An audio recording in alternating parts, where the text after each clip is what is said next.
So ever since Steamboat Mickey hit the public domain, wannabe movie makers everywhere have been trying to capitalize on the next cartoon to do so, and unfortunately for us movie watchers, they have plenty to work with. But for today's video, we are only going to be focusing on 3 of them: Popeye's Revenge, Mouse of Horror, and the newest addition to the Pooniverse, yes, that is what they called it, Piglet. Now, I don't understand why they feel the need to make these horror movies. You can't just take something that's been family friendly for 100 years and then be like, look, now he kills people. And the worst part about all these is that they're just Halloween with Michael Myers being replaced with whatever character the movie is about. And it also doesn't help that they're all produced by the same company, ITN Distribution, which is another one of those movie companies who either makes shit originals like Kicking Zombie Ass for Jesus or parodies of already popular movies like Penguin Land, the coldest birds around. This one is kind of like a Happy Feet Penguins Madagascar mashup with a hint of whatever the fuck this is. You're proposing that we plant some piddling garden and nibble on fig leaves for the entire winter? But nonetheless, they have created a monopoly on public domain based movies, and their most recent one isn't any better. So for starters, when I say these are just like the Halloween movies, I mean they make Piglet some psychopath who also decides he wants to start killing with a mask. The movie also takes place at a cabin in the woods.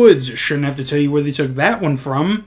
Friday the 13th. But other than them making the group of friends a majority women, the predictable happens regardless, with everyone getting killed when and how you would expect it. I do like how they make this one guy intentionally weird to try and make people think he's the killer when they already showed us what the killer looks like. Oh, and one more thing.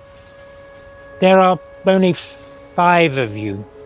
I thought you said there'd be 8. Yeah, we have more friends coming. They're just in a separate car. Well, that's all I needed to know. Take care, girls. Does that stop them from making him the killer also, though?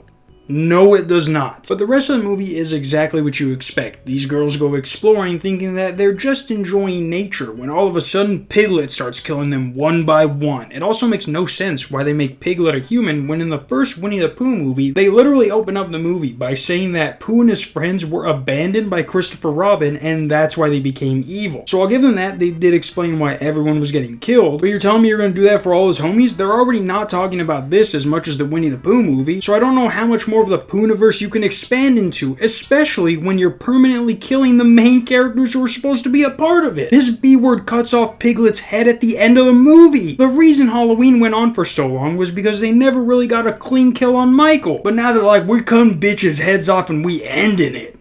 First movie out, we ending it. Oh, what's that? You wanted a Piglet too? Sorry, this next one's about a donkey who kills people with depression. Or the donkey has depression. We still haven't figured that out yet. Speaking of donkey with depression, fucking sick. But up next on our trio of terrors is Mouse of Horror. Now, I don't know where this one plays into the Pooniverse, but for some reason, the killer Winnie the Pooh is in this movie. Yeah, I was even like, am I watching the right movie? Did I illegally download the right movie? This is what happens though when you start killing off main characters. Now you gotta add in random people trying to fill in the blanks. Why the hell would it be Winnie the Pooh and Mickey Mouse and not Winnie the Pooh and Piglet? Or just Mickey Mouse alone? Or just not even make the movie? Do you ever think of that? But this one takes place at a theme park, and instead of just killing people for no reason, this old man has instructed these two to bring him female body parts in order for him to build the perfect bride like he was fucking Dr. Frankenstein himself. Female part. Female. Like the one Bear just brought me. How are we supposed to make the perfect bride if neither you nor the bear can bring me the body parts for the perfect bride? Now you're probably asking, who is this old guy? Why is he in charge? What's his name? How does he fit into the Pooniverse? I have all the same questions. But just like in Piglet, everyone gets hunted down one by one until some tension starts brewing between Pooh and the mouse, which ends up with them fighting on a boat, and just when you think Pooh is going to get another movie, a literal shark jumps out of the fucking water and bites him in half. That's literally the whole Pooniverse gone in seconds. But that's not even the worst part. After killing the old guy and finding out why he wanted female body parts, they show the 2 surviving girls revealing the monster that is his bride in what is probably one of the worst CGI animated sequences ever. Oh shit, that's an ugly bitch.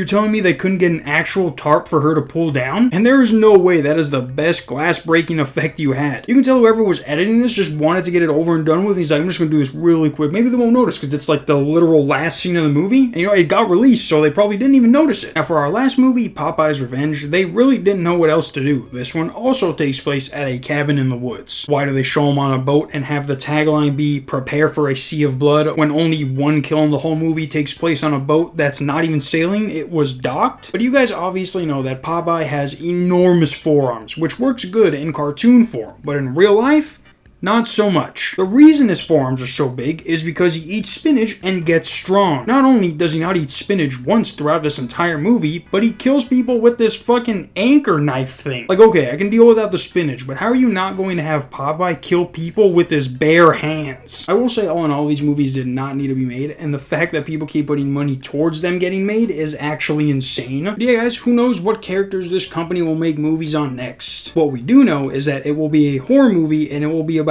one guy killing a bunch of friends who are doing something together. I get that there are a bunch of movies with similar concepts, but they have other stuff going for them and don't rely on the popularity of what the movie is based off of to succeed. Hopefully this Popeye movie though was an eye-opener for them, not to make more, but to stop. Until Sunday, because UFC's tomorrow and my brother's coming over, so that means there's going to be a lot of bullshit I'm going to have to deal with. Peace.